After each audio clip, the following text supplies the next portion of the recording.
Amen. Glory to God. Sige po.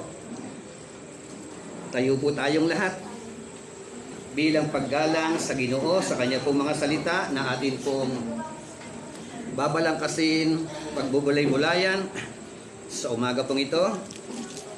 Open our Bible in the book of Proverbs chapter 22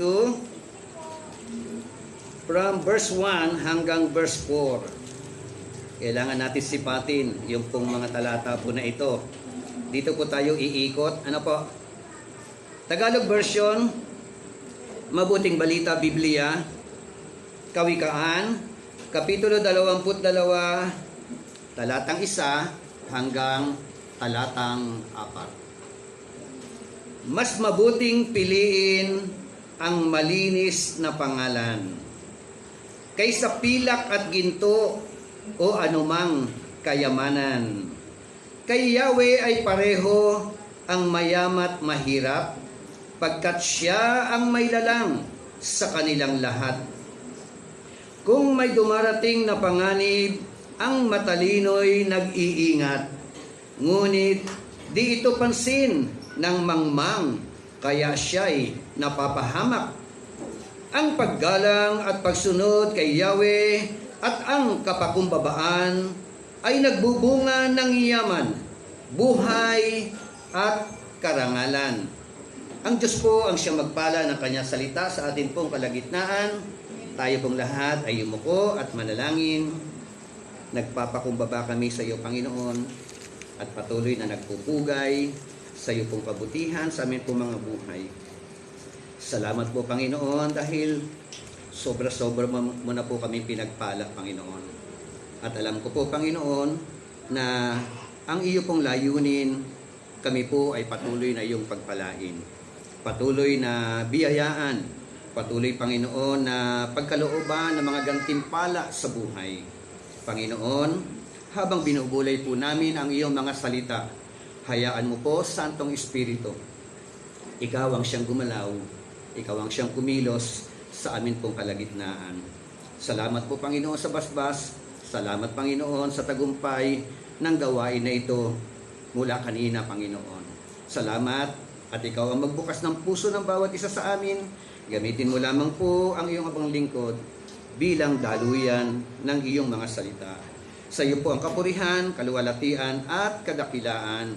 Ito po ang aming samo at panalangin na punong-puno ng pananampalataya sa dakilang pangalan ng aming Panginoong Hesukristo.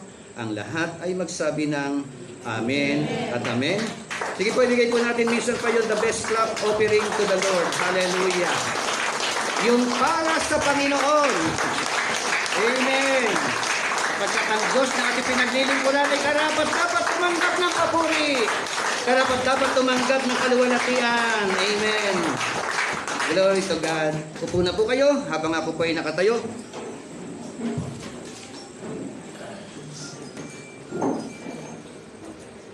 Great reward. Dakilang gantimpala. The Bible said in Proverbs chapter 22 verse 4, the reward of humility and fear of the Lord are riches, honor, and life. Ang pagkatakot kay Yahweh at ang kapakumbabaan ay nagbubunga ng yaman, buhay, at karangalan. Sa King James Version, by humility and fear of the Lord are riches and honor and life. Dakilang gantimpala. Pag-usapan po natin sa tema, how should we obtain great reward? Paano po natin makakamtan, matatamo, maaabot yung tinatawag na dakilang gantimpala? So, meron po siyang background. Talatang 4 lang ang aking binasa.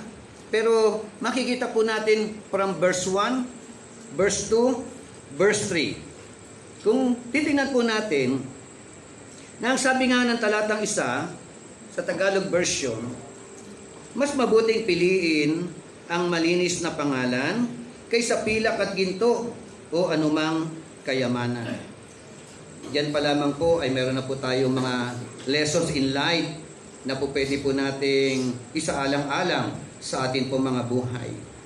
Ang katunayan kasi, marami po talagang gustong yumaman, gustong mag-accumulate ng mga wealth sa kanila po mga buhay. But to the point na sila po ay yayaman, pero nawawala ang honor. Pwede po ba yun? Nawawala yung karangalan. So, may rich ka, wealthy ka, but the problem, nawala ang honor, nawala ang karangalan. So, pwede pala yun. No po? So, meron naman, punong-puno ng honor. May karangalan, pero hindi rich. Hello? Anong gusto niyo sa dalawa? Mayaman, walang honor. O mahirap, may honor. May option ba, pastor? Di ba? Optional naman. O pwede naman kasi yung verse po talagang package deal eh. Package deal. Meron ka ng rich, may honor ka pa, may fuller life ka pa. Pero conditional. Tama? It is a matter of condition. Pero yun ang pinakadakilang yaman. Okay, so andito si Sir Brother Bishop Pereira, ano po? Welcome sir sa ating pananambahan. Nandito po. Ito sir sa harapan. At kasama niya pala si si Madam. Mamaya na lang ha. Hanggang mamaya naman ang fellowship natin, huwag kayo uuwi. Okay. So, balikan natin. How should we obtain great reward? So, ano yung great reward na ito? Inuulit ko, no? Napakahalaga kasi ng great reward na ito na pinag-uusapan po natin. At ito po ay makakamtan lang natin. Sabi nga the truly favored person recognize the two things. Sino po yung tingin niya sa sarili niya, he is a favored person. When you are a favored person, punong-puno ng pabor kay Lord, pabor sa tao.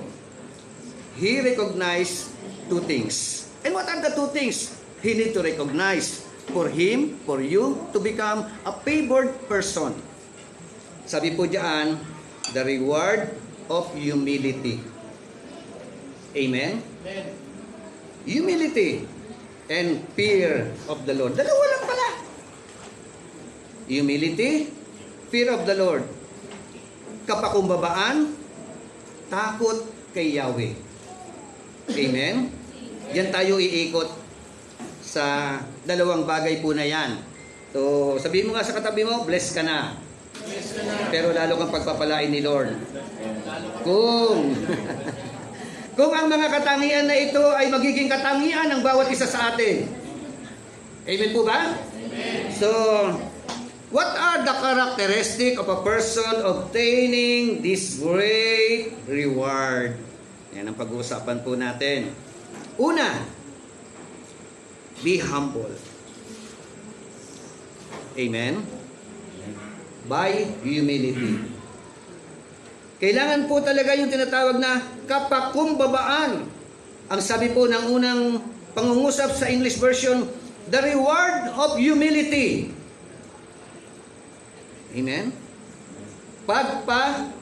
Pakumbaba. Kapakumbabaan.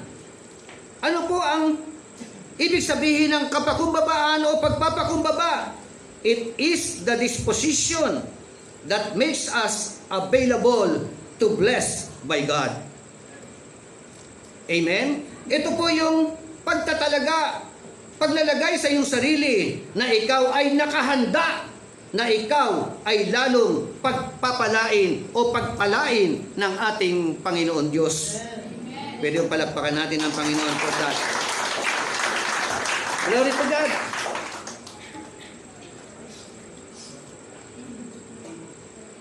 Ganyan pala kahalaga yung tinatawag na pagpapakumbaba. Kapakumbabaan sa harapan ng Panginoon. When you humble yourselves, of course, before the Lord, nilalagay mo ang iyong sarili na ikaw ay nangangailangan. Kailangan mo ang Diyos sa iyong buhay. Why? Very biblical. The Bible said that apart from God, we can do nothing. We need God. Pagka ikaw ay guminhawa ng konti ang buhay, lalong magpakumbaba. At lalo tigit kapag ikaw ay itinaas ng Panginoon, lalong maging mapagpakumbaba.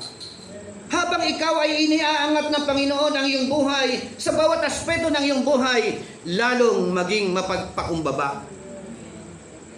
Amen? Yan po ay isang napakahalagang katangian ng bawat tao.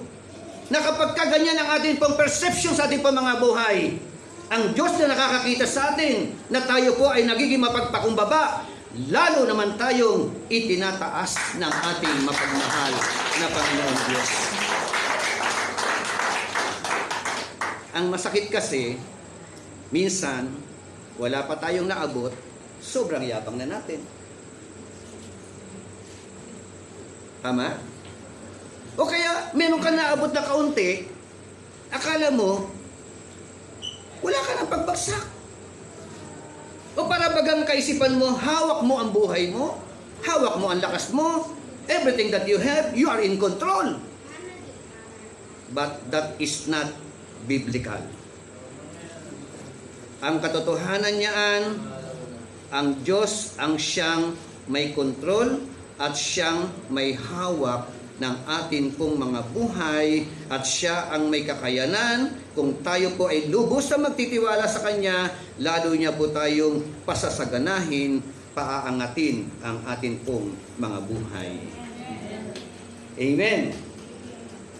It is a state or quality of being humble. Amen? Ito na po ay katatayuan, kalalagayan ng isang tao paglalagay ng kanya sarili na siya ay mapagpakumbaba sa harapan ng ating Panginoon. Amen? Gusto ko po kayong i-challenge na dapat the more na tayo po ay pinagpapala ng ating Panginoon Diyos in every aspects of our life, material man yan, no? O relational man yan, social, everything, o positional man yan, na po pwedeng ipinagkatiwala lamang sa atin ng ating Panginoon Diyos. Dapat po kakitaan po tayo ng tinatawag na pagpapakumbaba sa harapan ng ating Panginoon. The Bible said, promotion comes not from the east, nor from the west, but promotion comes from the Lord our God itself. Amen? Pagka nakita ng ating Panginoon na ikaw ay mapagpakumbaba, na itataas naman natin ang Panginoon sa atin po mga buhay. Ang sabi ni John the Baptist, I must decrease, so Christ increase. Amen? Pagka ibinababa natin o nagpapakumbaba tayo, lalo na bilang mga mananampalataya, na itataas natin ang ating Panginoon sa buhay ng bawat isa sa atin. In Proverbs chapter 15 verse 33, the fear of the Lord is the instruction for wisdom, and before honor comes humility. Amen? Before honor comes humility. Pag ikaw naging lingkod bayan, na ihalal ka sa posisyon, kagawad, kapitan, mayor, konsihal, everything, kumakabit sa ating po mga pangalan ang salitang honorable. Hello? Honorable.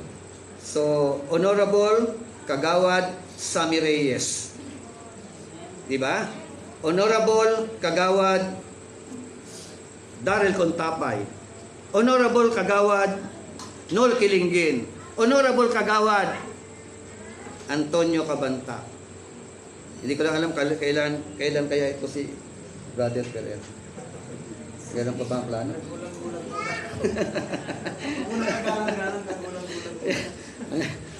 Sana naman talagang kagalang-galang. Diba? Kasi honor yun eh. Yes. Honor yun. Ang sabi ulit ng talatang 22, verse 22, number 1, mas mabuting piliin ang malinis na pangalan kaysa pilak at ginto o anumang kayamanan. Amen. Amen? Mabuting pangalan. Are you with me? Yes. It is the Lord our God na naglalagay sa atin sa posisyon. Right? Ang Diyos ang siyang maglalagay sa atin sa posisyon na yan. At habang nakaposisyon ka dyan, it is God gave an opportunity for us, for you, no, to do what God wants you to do. Amen? Oportunidad. Kaya, ang oportunidad, ano lang yan? Kaya nga oportunidad eh. It knocks once. Whether you like it or not, pag tinanggal ka ng Panginoon, ang hirap makabalik. Yes. Hello? Kaya kailangan, habang nandiyan tayo sa mga poder na yan, sa mga pangangasiwa na yan, ako bilang bishop, kayo bilang mga lingkod barangay, tayo bilang mga lingkod ng ating Panginoon Diyos, mga pastor, pinagkakalooban tayo ng Panginoon ng pagkakataon para umupo o gumanap sa mga tungkulin na ito. Pero habang tayo po ay mga nakaupo sa mga tungkulin na ito, maging mapagpakumbaba po tayo sa kanyang harapan. At habang nagpapakumbaba po tayo sa kanyang harapan, lalo naman po tayong ginagamit at magiging kagamit-gamit sa harapan ng ating Panginoon Diyos. Pakiusap, ingatan natin ang ating mga pangalan habang tayo po ay mga nanunungkulan sa panunungkulan na ipinagkatiwala lamang sa atin ng ating mapagmahal na Panginoon. Pag hindi mo iningatan ang iyong pangalan, kahit anong kumakumahog mo dyan, kahit anong gawin mo, mahihirapan ka makabalik. Yes. Tama, di ba? Amen. Amen po ba? Amen. Kaya, ito po ay isang napakahalagang bagay. Hindi po ako naninerbon sa inyo, mga kapatid. Gusto ko lang po maging eye-opener sa atin. Kasi, inuulit ko, no? Sabi nga, pag naging tapat ka sa maliit, pamamahalain ka sa malaki. Oh. Amen? Pagka naging tapat ka sa maliit na panunungkulan, maghahanda sa iyo ng isang mas malaking panunungkulan. Pero, kapag ka hindi ka naging tapat sa maliit na panunungkulan, maliit pa lang, hindi ka na faithful, ay paano ipagkakatiwala sa iyo ni Lord ang malaking panunungkulan? You are disqualified. Hello? Okay.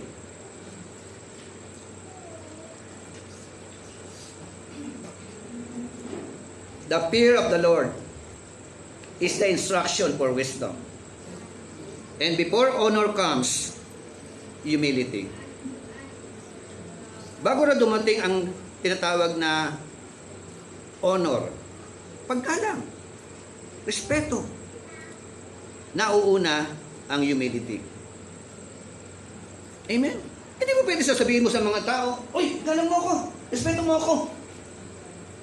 Eh, kagulang-gulang ka. Paano naman i-respeto yung kagulang-gulang? Hello? Ang respeto, kusa. Kusa na ipinararamdam sa iyo ng mga tao na iyong nakakasalamuha sa pang-araw ng araw na buhay kapag ka nakikita sa iyong buhay na ikaw ay kagalang. galang. Amen. Pero, kahit anong sigaw mo sa mga tao at pagsasabi mo sa mga tao, irespeto mo ako. Kung nakikita nila ang iyong buhay, hari ka na sablay. How come? Na ipaparamdam sa iyo ng mga tao ang respeto. Are you with me? Kusa, mga kapatid, kusa na ito ay gagawin ng mga tao sa iyong paligid kung nakikita sa iyong buhay na ikaw ay lumalakad ayon sa kalooban ng ating mapagmahal na Panginoon. Hallelujah! Sabi nga, hindi mayabang. Even when you want to tell others about your accomplishment. Amen? Even when you want to tell others about your accomplishment. Yung sa Tagalog, hindi mapagbuhat ng sariling mga bangko. Yan ay kawikaan. Filipino Proverbs. Amen? Marami force humility. Ano kaya yung mga yun, ano? O pwede ba na ipabuhat natin yung mga bangko natin sa iba?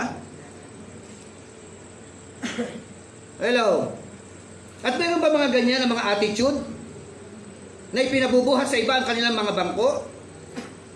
Baka hindi niya na kaya mabuhat yung kanyang sariling bangko, ipabuhat na lang sa iba? Ang true humility, hinahayaan po natin ang mga tao ang siyang bumuhat ng ating mga sariling bangko. Hindi mo na kailangang utusan pa sila. Kusa nilang ipinagmamalaki na meron kaming magiting na lingkod barangay na nabuhay o nabubuhay sa aming kapanahunan na lumalakad ayon sa kalooban ng ating Panginoong Diyos. Amen? Meron kami mabuti o maayos na lingkod ng Panginoon, pastor, na lumalakad ayon sa kalooban ng ating Panginoon. Amen? Amen. Kusa. Nuulit ko, hindi mayabang. In other words, it does not engage in self-glorification. Paano yung self-glorification? Apology. Diba? Si ako. Pag wala ako, hindi magtatagumpay yan. Pag wala ako, hindi magpa-prosper yan. Kailangan ng utak ko dyan. Kailangan ng talino ko dyan. Kailangan ng galing ko dyan. Kailangan ng pamamaraan ko dyan. Pag hindi ko ginawa yung pamamaraan ko dyan, babagsak kayo. Hello? Maling mga pananaw sa buhay. Alam niyo po ba? Kung tayo po ay nabigyan ng pagkakataon sa isang pamumuno o pamiminuno, iglesia man yan, barangay man yan, syudad man yan, anumang klase pamumuno yan. Yan po ay isang pagkakataon na ipinagkakaloob sa atin ng ating Panginoon Diyos. Anytime pwede ka matanggal, pwede ka maalis. Hello? Amen? At ang katotohanan po nito, ang Diyos ay pwedeng maglagay kahit sino para palitan ka. Pero kapag nakita niya na ikaw ay katiwa-tiwala, aba, bibigyan ka pa ng tinatawag na pagkakataon. Amen? Panibagong pagkakataon upang ang buhay na yan, ang talino na yan, ang galing na yan, na bigay sa atin ng ating Panginoon Diyos ay magamit para sa kanyang kaluwalhatian. Amen po ba? Glory to God. God opposes the proud. Galit na galit ang Diyos sa mga mayayabang. Amen? Ang nakakalungkot nga, kumisan wala ka na nga, mayabang ka pa. Di ba may mga ganon? Oo, hindi dapat bakit kaya? Wala ka na nga, mayabang ka pa. Kaya ka hindi umaasenso. Dahil wala ka na, mayabang ka pa. Lalo pag umasenso ka pa. Hello? Lalo pag gumanda pa buhay, baka lalo pag yumaman, di naging mayabang ka lalo. Baka lalagpasan mo na naman si Lord. Parang si Satanas. Spirit of Satan. Kaya sabi nga God opposes the proud.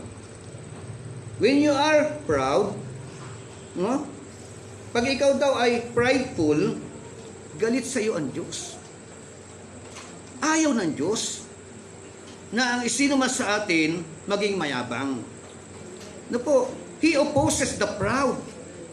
But the good news is, He gives grace to the humble. Amen? Yung ikaw ay, Lord, hindi ko kaya ito, tulungan mo. Panginoon, kung wala ka, hindi ko magagawa ito. Panginoon, kung hindi mo kami sinamahan, hindi mo ako binigyan ng karunungan, hindi ako aasenso. Panginoon, kung hindi mo ako binigyan ng ganito mga bagay, hindi ko ma-accumulate yung mga bagay na ito. Amen? So, be humble, mga kapatid. Lalo na yung mga talagang gumaganda yung mga buhay. Amen? Lalo na yung mga kapatid natin, kasama natin diyan, na talagang paasenso na yung mga buhay. Lalo po kayong maging mapagpakumbaba. At kung kayo ay papunta na sa pagiging milyonaryo, papunta po kayo sa pagiging milyonaryo. Sino yung gusto maging milyonaryo? O, sino yung gustong, di ba? Maging bilyonaryo. Di ba? Pero, may purpose ang Panginoon. Are you with me? Hindi para sarilinin ang mga blessings na galing kay Lord. Kaya ka pinayayaman ni Lord para ikaw ay maging daluyan ng pagpapala na nagmumula sa ating Panginoon Diyos. Amen? Kung ikaw, ang layunin mo, mag-imbok ng kayamanan for your own, para sa sarili mo lang, huwag ka na yumaman. Huwag na. Diba? Kasi magiging stagnant ng kayamanan eh. Hello? Kung ang layunin mo para sa sarili mo lamang, biblical po, do not store up for yourself treasures on earth. Amen? Huwag kayong mag-impok ng kayamanan para sa sarili nyo lamang. Amen? Bakit? Kasi merong mga magnanakaw. Merong scammer. Diba? May tama, may kalawang na ito ay pwedeng maging dahilan para ang kayamanan na impok mo, pinagpaguran mo sa buong buhay mo, ay na-scam lang pala. Are you with me? Yes. Be humble. Kaya, ganyan kahalaga yung tinatawag na kapakumbabaan sa harapan ng ating Panginoon. Sabi ko nga, sa 2 Chronicles chapter 7 verse 14, ang sabi roon ng talata po na ito, if my people who are called by my name shall humble themselves and pray and seek my face and turn from their wicked ways, then I will hear from heaven and will forgive their sin and will heal their land. Bakit hindi sinabi sa talata po na yan, if my people who are called by my name shall pray? Bakit inuna ang humble yourselves? Hello? Pwede naman dumirekta prayer. Pero ang hinahanap pala ng Panginoon sa atin, humility. Ang unang-unang karakteristik na hinahanap at gusto ng Diyos na makita sa bawat isa po sa atin ay walang iba, kundi ang pagpapakumbaba sa Kanya pong harapan. Glory to God. Pangalawa, dyan pa rin sa talatang 4.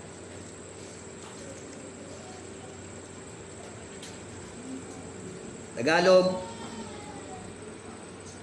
ang paggalang at pagsunod kay Yahweh at ang kapakumbabaan ay nagbubunga ng yaman, buhay at karangalan. The reward of humility and fear of the Lord. Hello. Dalawa nga lang pinag-usapan natin eh. Humility, fear of the Lord. Takot sa Diyos. The reward of fear the Lord. The fear of the Lord is the instruction for wisdom. And wisdom, sa Griegong salita, Sophia. Na ibig sabihin, applied knowledge. Amen? Ibig sabihin, ganyan kahalaga yung tinatawag na takot kay Yahweh. Takot sa Panginoon. Ang iba sa atin, takot kay Mrs. Tama ba?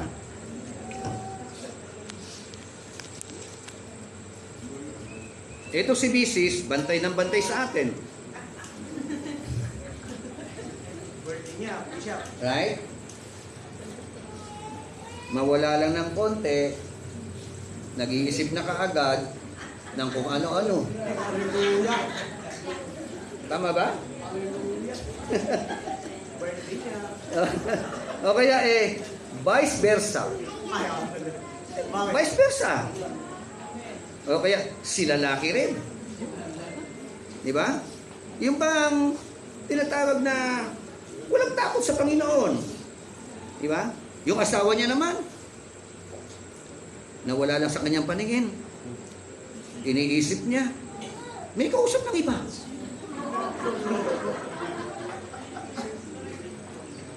Tama po ba? Common? Lalo na yung mga siloso at silosa. Yung mapag-isip na mga negatibo. Kaya ang dami nagkakagulo ang buhay eh.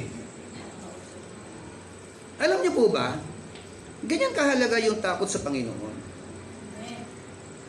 Pag ang iyong asawa may takot kay Yahweh, kahit saang lupalop magpunta yan, huwag kang mag-isip ng masama. Huwag kang mag-isip ng masama. Pag may takot kay Yahweh babalikan ko lang Kasi kailangan balansyado tayo eh. Baka may pag-uwi niya ng bahay, sabi ni Bishop huwag ka raw mag-isip ng masama kahit saan ako magpunta. Nowadays, Tingnan niyo mga mister ninyo. Nowadays.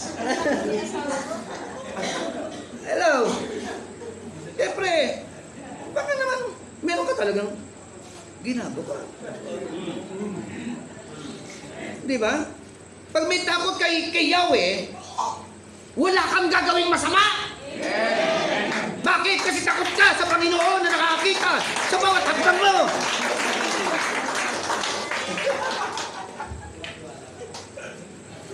Hallelujah me. Kaya, kung gusto niyo po magkaroon kayo ng tiwala sa Panginoon o sa iyong asawa, hayaan niyo magsimba dito palagi. Aaralan natin. Di ba? Tuturuan natin na talagang maging behave. Maging good boy. Di ba? Good boy. Good girl. Di ba? Vice versa nga lang eh. Pag ang babae may takot kay Yahweh, mapalad po ang asawang lalaki. Di ba? Ganun lang yun eh. Pag yung lalaki naman may takot kay Yahweh, mapalad yung asawang babae. Di ba? Hindi ka aandap-andap, hindi ka nai-stress, hindi ka nabuburyo, nakaiisip kung saan na siya nagpunta. O baka naman napunta na naman sa biglang liko.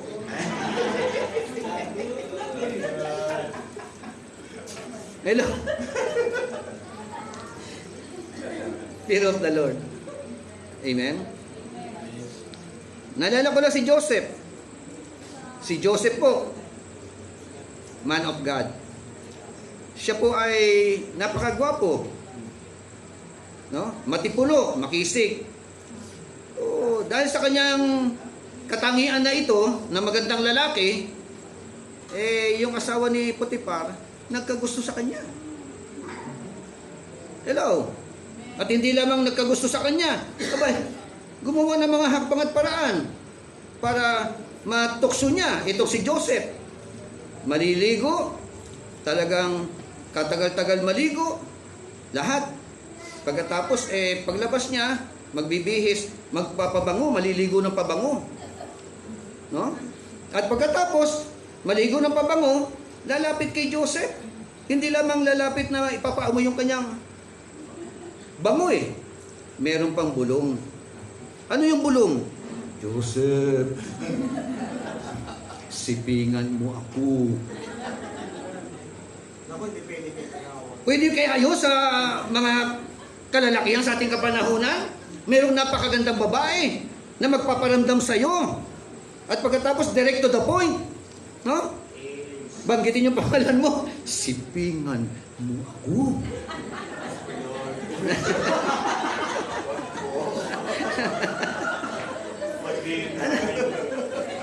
Ano kaya ang iyong magiging damdamin? Di ba? Ano ka sabi? Baka mamaya gagamitin mo na lamang 1 John 1:9.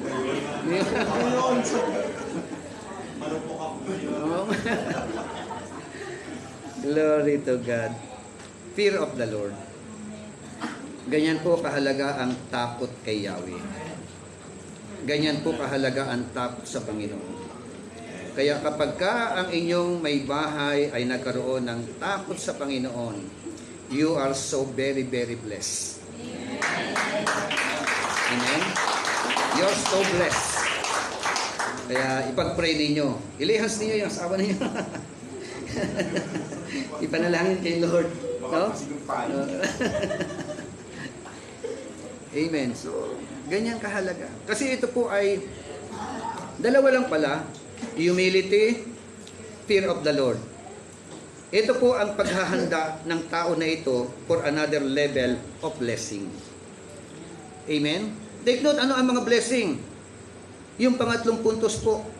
Ang pangatlo, yung blessing po, ang sabi ron, riches, honor, life. Package deal. Pagka meron kang kapakumbabaan, takot kay Yahweh, ang susunod po na ibibigay sa iyo natin, Panginoon Diyos, yaman, kayamanan, karangalan, buhay. Tatlo. Ay yung iba sa atin ang hinahanap, pera, yaman, kayamanan, to the point na pumatay ka na ng tao.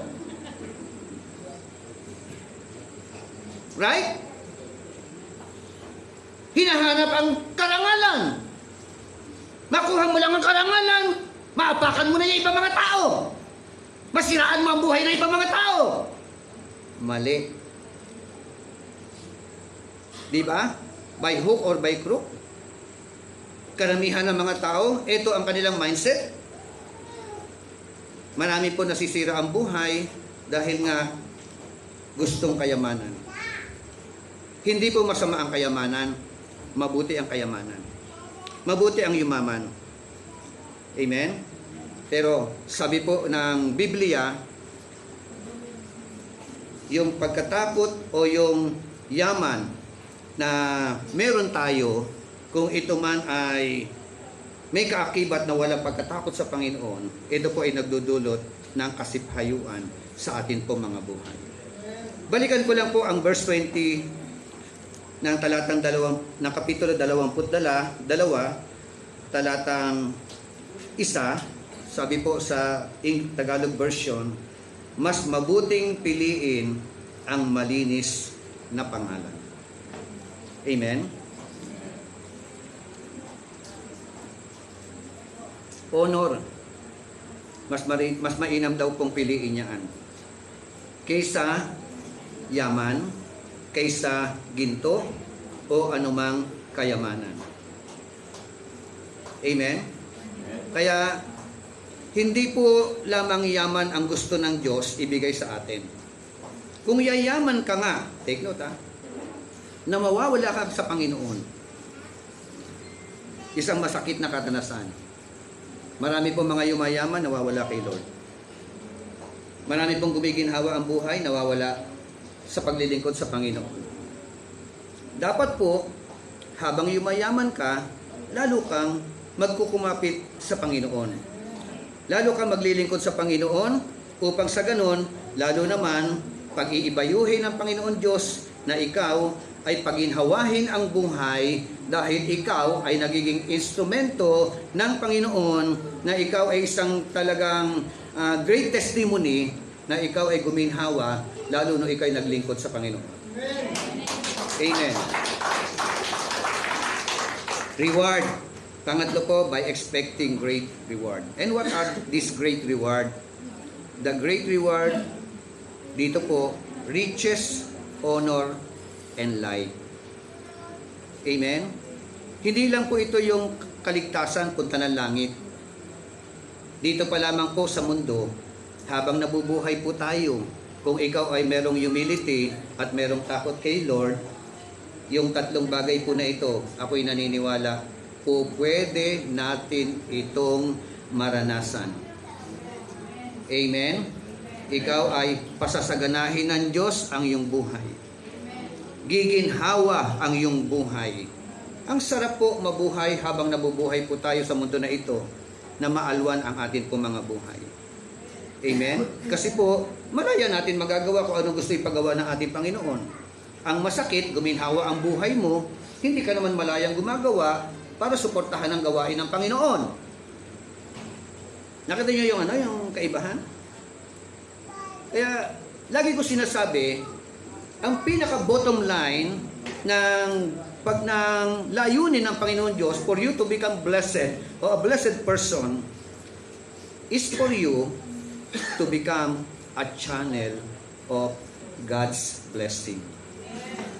Amen? So, yung sumunod po sa verse 1 o verse 2, kay Yahweh ay pareho ang mayaman at mahirap, pagkat siya ang may lalang sa kanilang lahat. Meron akong narinig na nag-interpret nito, na ang sabi na nag-interpret ng talatang 2, meron daw talaga mga tao na kinreate ng Diyos para maging mahirap. Are you with me? Ikaw, create ko para maging mayaman. Ikaw naman, para maging mahirap. Is it biblical? Talaga nakatalaga na sa kahirapan? Naalala ko lang yung quotation ni Ed Lapis. Sabi niya, hindi natin kasalanan na tayo ay pinanganak na mahirap o pulubi. Ang kasalanan natin, kung tayo ay mamatay pa rin na pulubi. Hello? Tama po ba yun? Yung interpretasyon nung nag-interpret na ito? Na meron na talagang tao, no? Nakadestino para maging mahirap, at meron mga tao na talagang nakatalaga para maging mayaman. Hello? Hindi ba ang may kasalanan doon ay yung tao? Kasi kapag ang Diyos ang siya nagtalaga sa kanya para maging mahirap, kasi sabi nila, omnipotent daw ang God eh. Tama naman, omnipotent ang God. All-knowing. Pero ako'y naniniwala na hindi siya ang may kagagawan. Tama ba? Para ang isang tao ay maging mahirap.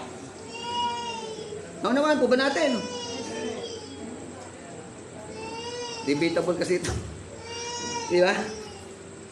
Parang kung ilagay din natin sa kaligtasan. So, balikan ko lang. Kay Yahweh ay pareho ang mayaman at mahirap, pagkat siya ang may lalang sa kanilang lahat. Yun ang kaparehuhan nila. Tama ba? That Yahweh is the maker, is the creator, both poor and riches. Yun ang kanilang pagkakapareho. Hello? Pero, binigyan po tayo ng Panginoon Diyos ng kakayanan. Ano po?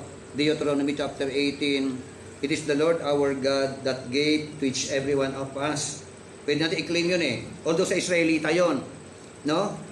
Give us, the Lord our God give us wisdom, strength, everything, diskarte pamamaraan for you to accumulate wealth. Amen?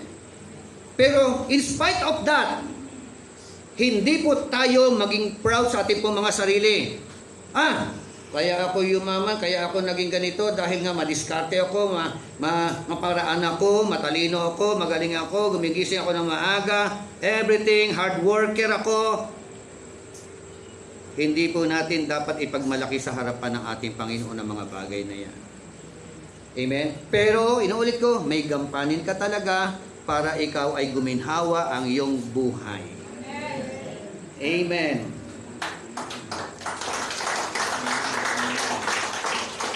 Riches. Sino po rito yung gustong yumaman? Sino po rito yung mga mayayaman na? Sino rito yung payaman pa lang? Amen. So, yan pala ay isa lang sa reward. No po? Pag ikaw ay humble, pag ikaw ay may takot sa Panginoon. Amen? At meron pang pangalawa, yung honor. No? Yung karangalan. At ang sabi nga ng talatang 22,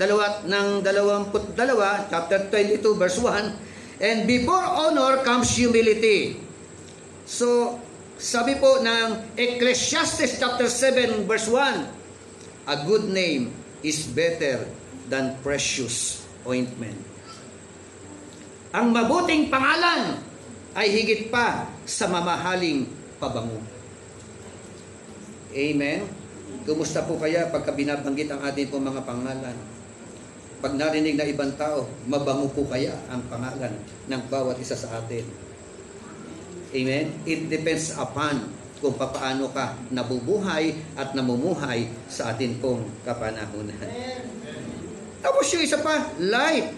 Riches, honor, life. Sino pa yung gusto ng tatlo na to? Kayamanan, karangalan, buhay. Yung buhay na ganap at buhay na kasiyasiya. Na ang sabi po ng John chapter 10 verse 10, na parito ang ating Panginoong Jesucristo para magbigay ng buhay. Buhay. Isang buhay na ganap at buhay na kasiyasiya. A fuller life. Amen? At yun po ay mararanasan ng mga babae at lalaki na tunay na nagtiwala at naglagak ng kanilang mga sarili sa harapan ng ating Panginoon. Amen. So, tatlo pala yun eh. In conclusion, those who remain faithful to God will receive these blessings at His own appointed time. Amen? Kaya, kasi pag pinag-uusapan ko natin yung mga bagay na ito, minsan nagiging realidad sa atin, practical, tinitingnan natin yung atin pong kalalagayan. Paano mangyayari ito? Parang imposible. Parang walang kapag-apag-asa mangyari yung pinag-uusapan, ipinipris ni Pastor. Pero, kung ang challenge po sa atin, kung ikaw po ay patuloy na maging mapagpakumbaba sa harapan ng Panginoon at may takot sa ating Panginoon Diyos, yung tatlong bagay na ito na pinag-usapan natin, riches, honor, life. Ang sarap po kasi maglingkod sa Panginoon na meron kang kayamanan. Kasi nagagamit po natin ang ating pong yaman para sa kanyang kaharian. Amen? Sa kanyang kaluwalhatian. So, even now, God's poor children are considered rich in spiritual wealth and honor. Amen? So, hindi man po natin po pwede sipatin, halimbawa, hindi ka mayaman. Pero, ikaw po ay anak ng Diyos. Kahit hindi ka mayaman, in terms of financial, may honor ka naman. At may fuller life ka naman. Hello? So, pero sabi ko nga, kung ako ang papipiliin, gusto ko 3. Package deal. Amen? Mayaman ka na, may karangalan ka pa, at meron ka pang buhay. Yung buhay na ito, kasi ako nag-pray kay Lord, sabi ko, Lord, I want that anointing. Gusto ko po yung ganyan. At gusto ko po, maranasan ko talaga, na blessed talaga in every aspects of our life. Alam niyo, tinugon po lahat ng Panginoon yun. Yung mga prayer na yun. At in terms of financial, sabi ko, Lord, ayoko po na makikita ko lang na hindi ko naman ma-enjoy. Hello? Di ba ang ganda yung nakita mo, na-enjoy mo. Yung iba po kasi, nakita. Yumaman siya pero hindi niya ma-enjoy. Yung yaman na pinagkaloob sa kanya ng Panginoon. Tama? Mayaman ka nga, hindi ka naman makapaglakad ng maayos. Di ba? Rich ka nga, pero nakahiga ka doon sa deathbed. Deathbed. Di ba? Kita nyo? So, kaya, take note ha, kung ikaw po pala ay meron takot sa Panginoon, meron po siyang nakahandang mga biyaya at pagpapala sa bawat isa natin. Yung yaman na ito ay na-enjoy natin, nagagamit natin, na hindi lamang for our own sake, but also for the kingdom of God. Amen? Yung meron kang karangalan, pinag-uusapan ang iyong pangalan, maganda ang impresyon ng mga tao sa iyo. Amen? Yung buhay ka, may buhay ka, mayaman ka, may buhay ka, mamasyal ka, nakakapunta ka sa gusto mong puntahan, hindi yung masakit ang katawan mo. Lalo na kung may cancer ka, mayaman ka nga. Hirap ano? Huwag nawang ganun. So, ulitin ko lang Proverbs 22 verse 1 English version, a good name is rather to be chosen than great riches. Bakit? Because most person sacrifice anything and everything, even their good name, in order to obtain riches. In Proverbs chapter 22 verse 2, the rich and the poor meet together. The Lord is the maker of them all. This doesn't mean God made some men to be rich and some men to be poor, but rather, He is the maker of them all. Amen? Kaya kung ikaw daw po ay matalino, a prudent man foresees the evil and hides himself, but the simple pass on and are punished. Amen? Yung matalinong tao, nakikita niya ang hinaharap. Pero ang mangmang na tao, diretso ang kanyang lakad at walang pasintabi. Lalakaran, gagawin ang kanyang maibigan, pero ang dulot pala nito ay kapahamakan. So, in Proverbs chapter 22 verse 4, na atin pong pinag-usapan, the reward of humility and fear of the Lord are riches, honor, and life. Tayo po tayong lahat. Let us all arise. Tinatawagan ko po mga musikero.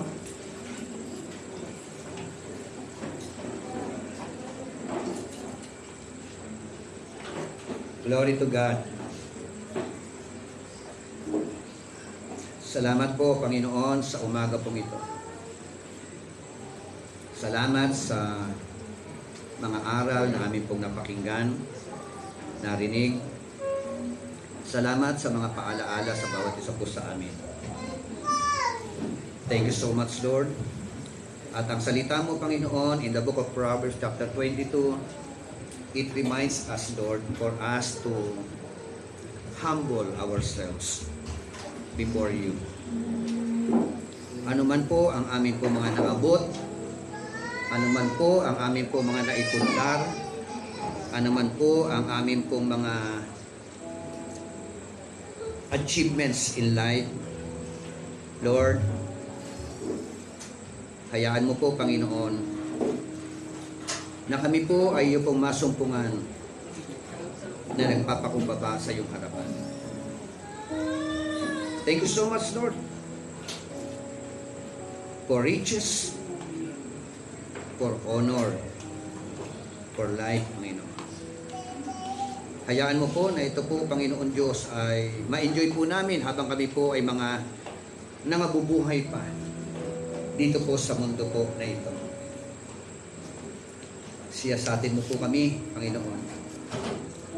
Kung meron pa po mga nasumpungang kayabangan sa amin po mga puso, kayabangan sa amin po mga pananalita, kilos, galaw, Panginoon, patawad po. Forgive us, Lord. Hayaan mo po, Panginoon, na kung ano man ang meron kami, tingala kami sa iyo, Panginoon.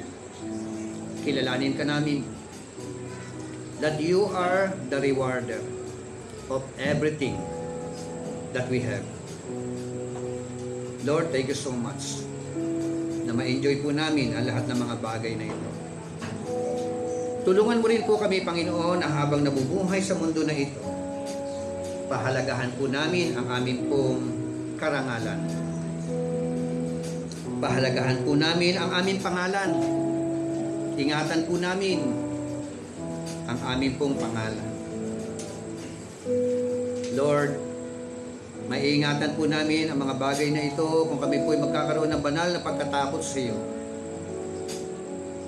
Matatakot kaming gumawa ng masama. Matatakot kaming gumawa ng mga bagay na hindi naaayon sa iyong kalooban. Hallelujah. Hayaan mo po, Panginoon, Santong Espiritu, gumalaw ka po at kumilos sa aming po mga buhay. Kung meron po kami mga ginagawa na lahat sa iyo, hayag sa iyo, dahil wala pong bagay na naitatago sa iyo, Panginoon. Lahat ng bagay ay hayag sa iyo. Siyasatin mo po kami sa mga oras na ito. Patawad po. Patawad sa aming mga kasalanan. Patawad sa aming mga pagkakamali.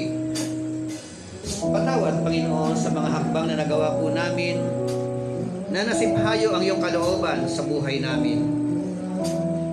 Glory to God. Hallelujah.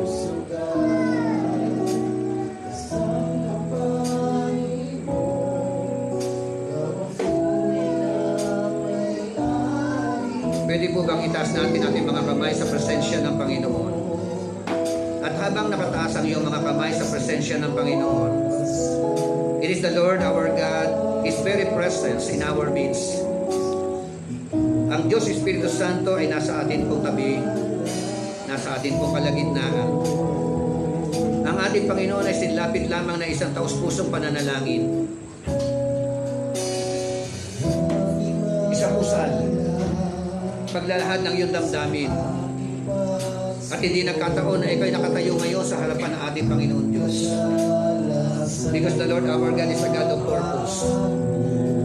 Ang layunin niya para ikaw ay kataguin, para ikaw ay samahan at gabayan, para iyong kilalanin na mayroon Diyos na higit na makapangyarihan sa lahat sa iyong buhay. Na kung iyo siyang kikilalanin sa iyong buhay, meron siya mga nakaabang na mga gantimpala para sa iyo. Gantimpala ng tunay na kayamanan. Yaman na galing sa Panginoon. Yaman na walang dulot na kasipayungan. Na kung tayo ay lalapit at patuloy na magtatalaga natin po mga sarili sa harapan ng Panginoon, mararanasin natin ang tunay na karangalan. Karangalan na nagmumula sa ating po Panginoon. Na hindi na natin kailangan sabihin pa sa mga tao na igalang o respeto mo ako. Dahil nakita sa iyong buhay na ikaw ay karespeto. Kusa na ipaparamdam sa iyo ng mga tao sa iyong paligid. Una sa iyong mahal sa buhay. Sa mga tao na kakasalamuha mo, ang respeto na ito. Kung tayo po ay talagang lubusan na magsusuko natin po mga buhay sa Panginoon, magpapakumbaba sa Kanyang harapan, magkakaroon ng banal na pagkatakot sa Kanya, ipaparanas sa atin ng ating Panginoon Diyos a fuller life, a abundant life. Buhay na ganap at buhay na kasaya-saya. Kasama ng ating pamilya. Kasama ng ating mga mahal sa buhay. Yung buhay na na-enjoy natin. Glory to God. Thank you, Lord.